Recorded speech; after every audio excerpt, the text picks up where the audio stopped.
दोस्तों, आज की कहानी है कब्रिस्तान। मनोहर का घर पुराने कब्रिस्तान के पीछे था और उसके घर के छत से वो कब्रिस्तान अच्छे से दिखता था।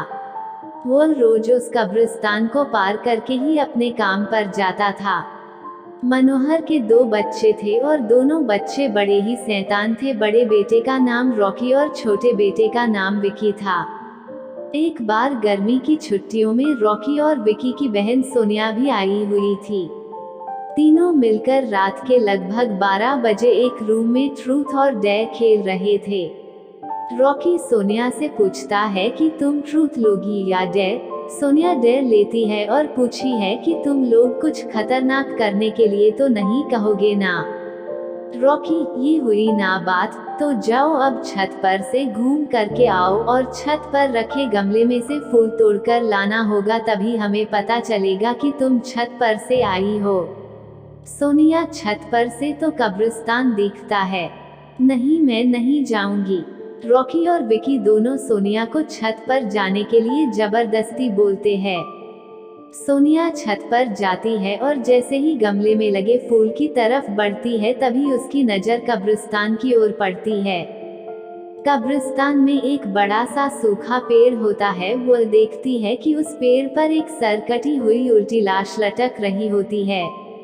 सोनिया उसे देखती है और जोर से चिल्लाती हुई बेहोश हो जाती है। फिर जब सोनिया बहुत देर तक छत पर से नहीं लौटती है तो रॉकी और विकी दोनों डर जाते हैं और वह छत पर जा करके देखते हैं तो पाते हैं कि सोनिया बेहोश पड़ी है। वो तुरंत मनोहर को बुलाते हैं और सारी बात बताते हैं। मनोहर, तुम तीनों को ऐसा खेल खेलने की जरूरत क्या थी? और रॉकी, तुम तो जानते हो उस कब्रिस्तान के बारे में कैसी कैसी खबरें आती है, फिर भी तुम सोनिया को रात में छत पर जाने के लिए क्यों भेजा? रॉकी, सॉरी डैड, मुझसे गलती हो गई, हम आगे से ऐसा नहीं करेंगे। मनोहर, और फिर कभी दोबारा ऐसा काम किया तो तुम दोनों को उसी कब्रिस्तान में छोड़ाऊंगा। अच्छा सोनिया बेटी, ये बताओ तुमने वहाँ ऐसा क्या देख लिया था कि तुम वही बेहोश हो गई? सोनिया सहमी हुई हालत में मनोहर को सारी बात बताती है कि उसने क्या देखा। मनोहर ने उस कब्रिस्तान के बारे में ऐसी खबरें पहले भी सुनी हुई थी, इसलिए वह सोनिया को डांटता नहीं है और बच्चों को संभल कर रहने की सलाह देता है। एक दिन मनोहर को काम से छुट्टी मिलने में देर हो जाती है और उस दिन उसे ऑटो भी नहीं मिलता है। वह पैदल ही घर की ओर चल पड़ता है। इधर विकी और रॉकी दोनों आपस में बात करते हैं। रॉकी, विकी, तुम्हें क्या लगता है सोनिया ने जो कहा वो सच है? मुझे तो लगता है कि वो सिर्फ बातें बना रही है, वो उसका भ्रम होगा। विकी, अरे नहीं भाई, तुमने उसकी हालत देखी नहीं, एक दिन भी और यहाँ रुकने को तैयार नहीं हुई। मुझे लगता है कि उसने सच में कुछ देखा होगा। रॉकी, चलो हम कब्रिस्तान में जाकर खुद ही देख लेते हैं। विकी, अरे भाई, तुम पागल तो नहीं हो गए हो? मुझे अपनी जान बहुत प्यारी है, मैं कहीं नहीं जाऊंगा और तुम भी मत जाओ। विकी के मना करने के बावजूद रॉकी नहीं मानता है और वह अकेले ही कब्रिस्तान की ओर चल देता है। कब्रिस्तान का दरवाजा खोलता है और अंदर चला जाता है। वो उस पेड़ की ओर भी देखता है जिस पर सोनिया को सर कटी हुई उल्टी लाश दिखी थी।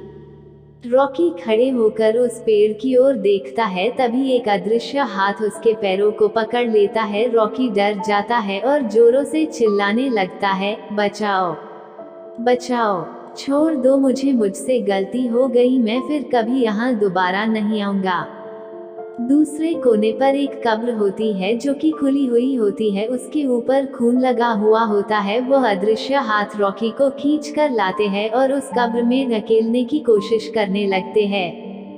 रॉकी चिल्लाता है, छोड़ दो, मुझसे गलती हो गई, मैं फिर यहाँ कभी नहीं आऊंगा, मुझे मत मारो, मुझे जाने दो। मनोहर काम से पैदल घर पहुँचने वाला ही होता है। जैसे ही वह कब्रिस्तान से गुजरता है उसे रॉकी की आवाज सुनाई देती है। मनोहर, ये क्या? ये तो रॉकी की आवाज लगती है, ये तो कब्रिस्तान से आ रही है, मुझे जा करके देखना चाहिए। मनोहर कब्रिस्तान में चारों ओर देखता है लेकिन रॉकी कहीं नहीं दिखाई देता है। वो घर लौटकर आ जाता है और विकी से पूछता है कि रॉकी कहाँ है।